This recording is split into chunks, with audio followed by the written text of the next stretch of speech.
connection with this week's Parshas, Dvarim, something very nice from the Rebbe's father, the Rabbi Yitzchok Zatzal.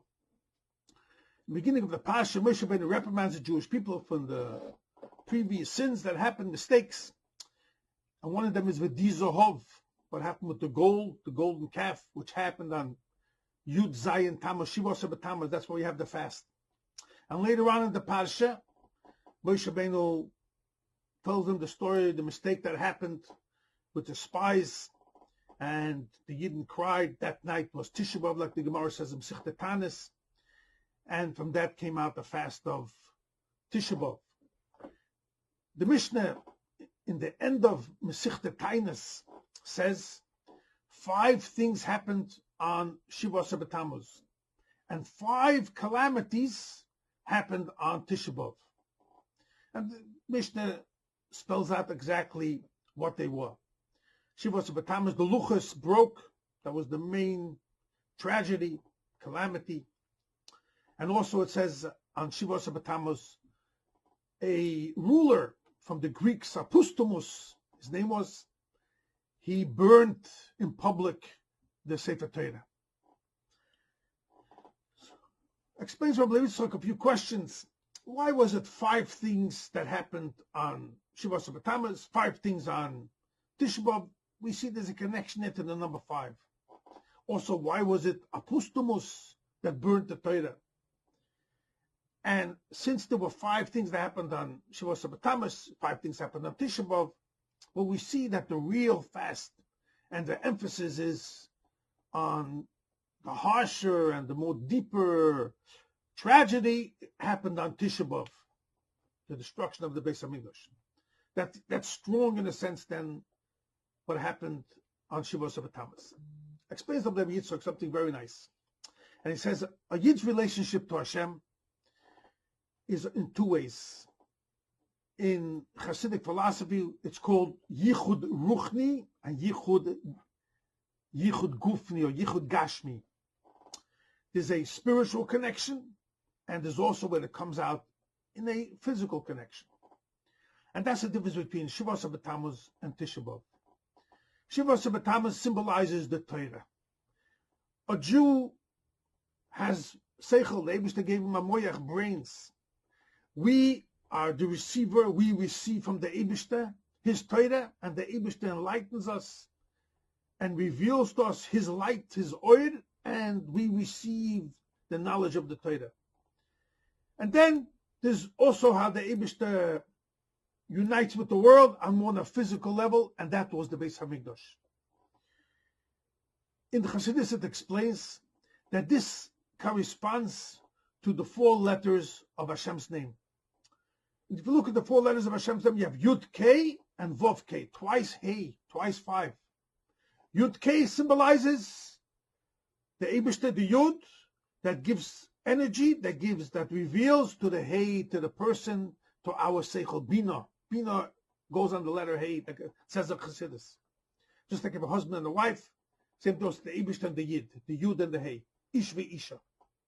And then there is that relationship that the Eibishter is not enough only that I'm related to you on a spiritual sense through Torah, through knowledge, where it's not something tangible physically, it's something in our mind and our heart, our understanding, our feelings, but it comes out also into the action, into the physical existence of the world in a revealed way, in a gashmistic way, a gufnistic way, and that is the Beis Hamikdash. And that's symbolizes in the letter Vov Hey. Vov shows that this light is drawn, the Eibishter's hashpor, the Eibishter's energy to us, his support to us, his nourishment to us, comes down even into the action. That's the Vov Hey, and that's called Yichud Gufni, how it comes out into the action. And every Yid basically is Torah mitzvahs. Torah is Yud K, and mitzvahs is Vov K, how we take our essig in our hand, we eat matzah, we put on tefillah, we have a mezuzah, we eat kosher, etc. Now you'll understand, says Rabbi Levi, why there was 5 and 5. The main calamity of Shivos Tammuz was the luchos were broken, the Sefer Torah was burnt, and the Torah on that level of the Eibishter wanted to give it to us, the way there was the luchos, was taken away from us. So over there was a concealment more the spiritual, the Yud K. The Yud separated from the Hey, and we were left without the luchos. The Vovke is where we were, the Hey, so this world, this physical world known as Malchus, the Ein Melech B'Layam, this physical world, we don't have that Vov, that connection to us, which goes on the Eibishter, and we don't have a Beis Hamikdash. So the Hey was left alone. And that's why on each day, Shavuos Tammuz and Tisha B'Av, it was symbolized, hint, 5 and 5, showing you, over here, there was a separation between the Yud and the Hey was left alone. That's connection to the 5 calamities, but the main thing was the Torah, the spiritual connection, and the Beis Hamikdash was the Vov Hey. And that's where 5 things happened on Tisha B'Av too. And with this we'll understand, said Rabbi Yitzchok, why it was apostomus. He was a ruler by the Greeks. The Oruch HaSholem, the Oruch was Rab Nosson ben Yechiel. He was a Rishon. He lived in the 11th century, and he wrote a dictionary explaining all the words from the Gemara, which are in Aramaic, other words. And he says that the word apostomus, the name apostomus, means a child that was born, but his father died before he was born. So he was born fatherless. Without a father, physical father, he only had a mother. Says Rabbi Yitzchok, this hints, this Russia, this evil person, this ruler from the Greeks, why did he burn the Torah? Because Torah symbolizes on the spiritual connection of the Yud and the K.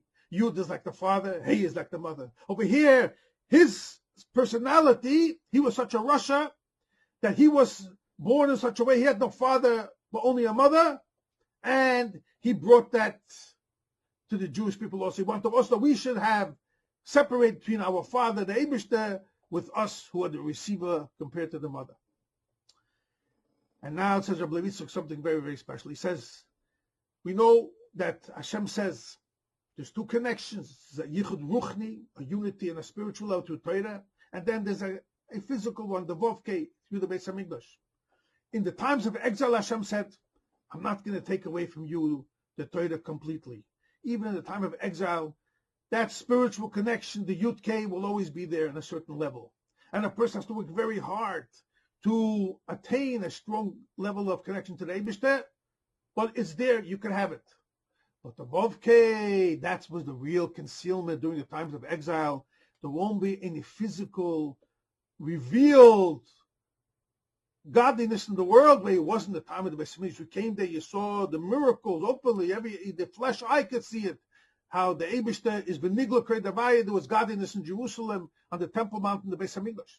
So the real calamity, says Rabbi Yitzchok, was the Vovke, and that's why we fast, and the more severe emphasis is on the concealment, what happened with the Beis Hamikdash, but also we fast on Shavuos Tammuz, because when the Mashiach will come, we will have back the Luchos and the Beis Hamikdash. Then we will have godliness in the revealed way, and our connection to Torah will be on a much, much higher level the way it's now. But for now, the main severity is Tisha B'Av, the Vovke, the Beis Hamikdash, because physically we don't see the godliness in the world. And that's the beautiful thing of why each time was 5 and 5, the Hey, symbolizing the Yudke and the Vovke. It happens speedily nowadays. We shall have the true unity of the full revelation of God's name, both in the revelation of Torah, and also in the building of the Beis Hamikdash speedily nowadays.